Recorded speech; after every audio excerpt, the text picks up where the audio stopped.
Hey, what's going on? Eric here. Today I'm going to be comparing a Silver Sky SE and a Strat. I have a pretty specific home base that I like for my necks and how I like things to feel. I don't have the biggest hands. I mean, they're not tiny, but they're not real big either. That's what she said. So 1 5/8 is like the perfect ideal. That's like that home feel I was talking about. I also really enjoy the Warmoth standard thin neck carve. The carve on the back of the neck of the SE Silver Sky is very, very similar in feel to the Warmoth standard thin. So I'm going to kind of compare and contrast a little bit between the Silver Sky and a Strat. So here we got the SE Silver Sky specs. You can see the nut width there is 1.625, and that is 1 5/8 inch. And this is the Warmoth website, their nut widths. So the 1 5/8 inch is the narrow 41 millimeter. That's the width I prefer. The Fender Player Strat uses a 1.650 nut width, and that's obviously just a little bit bigger, and I actually find that 42 millimeter nut width to be pretty comfortable as well. I don't really find any issue with that. I still find that within my comfort range.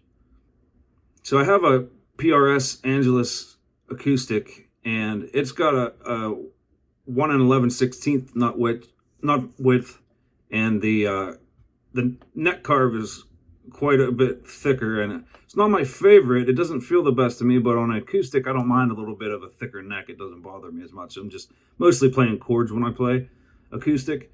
But you can see here the SE Custom 24 has got the 1 11/16. SE Mark Tremonti's got the same size, a little bit larger. The SE Mira, and they're using the wide thin neck carve. And then some of these, like the 245s, have got that wide fat, and I feel like that would be a little bit too thick to be comfortable for me. I just used this cheap contour gauge to kind of get an idea of the neck carves. So that's the Silver Sky SE and a Warmoth standard thin. And you can see they're very, very similar in shape, almost identical. Again, this isn't any kind of scientific measurements I'm doing here, but obviously very similar. I also have a 62 Strat neck template, and you can see it's actually somewhat smaller than that. The 62 Strat has a 1 5/8 nut width. But you can see the shoulders are a little bit less on the Silver Sky.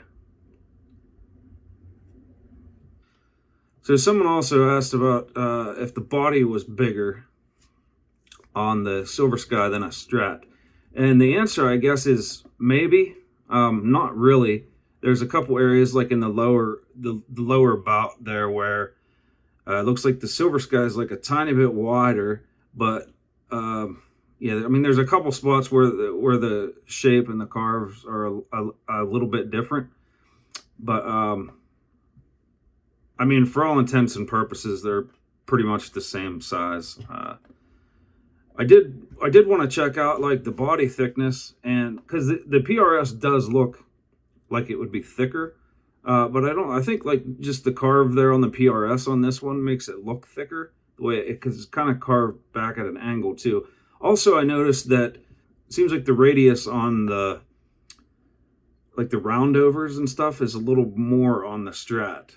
And I feel like that maybe makes it seem a little bit thinner than it actually is. But yeah, I really like the back of the SE there where they kind of cleaned up from the big blocky neck joint to it's kind of rounded over and a little bit smoothed out.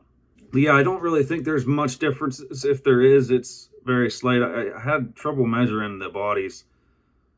I was trying to use a caliper to measure the bodies, and I don't know if it was because of the curves and everything. I was having trouble getting consistent measurements, but I didn't seem to find a lot of differences, and if there are, it's like thousands.